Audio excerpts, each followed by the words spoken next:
যশোর জেলা চৌগাছা উপজেলা পাতিবেলা গ্রাম দেখতে পাচ্ছেন এখানে কত সুন্দর করে মূলা চাষ করছে এখানকার স্থানীয় কৃষকরা। দেখেন এখানকার মূলার কি পরিমাণ ফলন হয়েছে দেখতে পাচ্ছেন। এই পাশে দেখেন কত মূলা, আর পাশে দেখতে পাচ্ছেন এখানে এই যে কত সুন্দর সুন্দর মূলা রয়েছে। আসলে এই মূলাগুলো কিন্তু চাষিরা তুলতেছে এবং এখানকার বাজারে এটা বিক্রি করবে। তো দেখেন মূলার ফলনটা কত সুন্দর হয়েছে। এই যে দেখেন দেখেন কত বড় একটা জমিতে এরা মূলা চাষ করছে এবং মূলার সাইজটা দেখেন। এটা আসলে মাটির মধ্যে চাষ হয় এবং এই মূলাগুলো এখন কৃষকরা মাটি থেকে তুলে বাজারে বিক্রি করবে। দেখতেই পাচ্ছেন অনেক কৃষকগুলা এই মূলাগুলো তুলতেছে। আর দেখেন এটা হচ্ছে মূলার গাছ। এই দেখেন মাটিতে কত সুন্দর হয়েছে এই মূলাগুলা।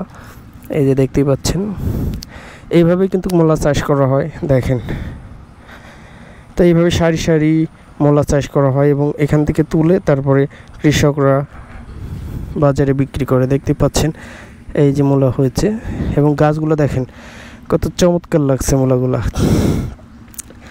তো গ্রামের পরিবেশটা দেখেন কত সুন্দর এবং এখানকার মানুষজন কত পরিশ্রম করতেছে দেখেন। এই যে দেখতেই পাচ্ছেন এই মূলাগুলা গাছের থেকে তুলে এই যে দেখেন কত সুন্দর করে কাটতেছে এবং পরিষ্কার করে এগুলা বাজারে নিয়ে যাবে। তো এই রোদের মধ্যেও কিন্তু তারা কাজ করতেছে। দেখেন কত চমৎকারভাবে এই মূলাগুলো কাটতেছে দেখেন। তো এটা হচ্ছে চৌগাছা উপজেলা পাতিবেলা গ্রাম এবং যশোর জেলার মধ্যে পড়েছে এটা। তো এখানে কিন্তু বিভিন্ন ফল সবজি এবং বিভিন্ন শাকসবজি এগুলো উৎপাদন করে এখানকার মানুষজন।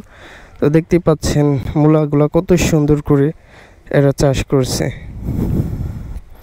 এই যে সারিবদ্ধভাবে মূলা চাষ করেছে তারা দেখেন।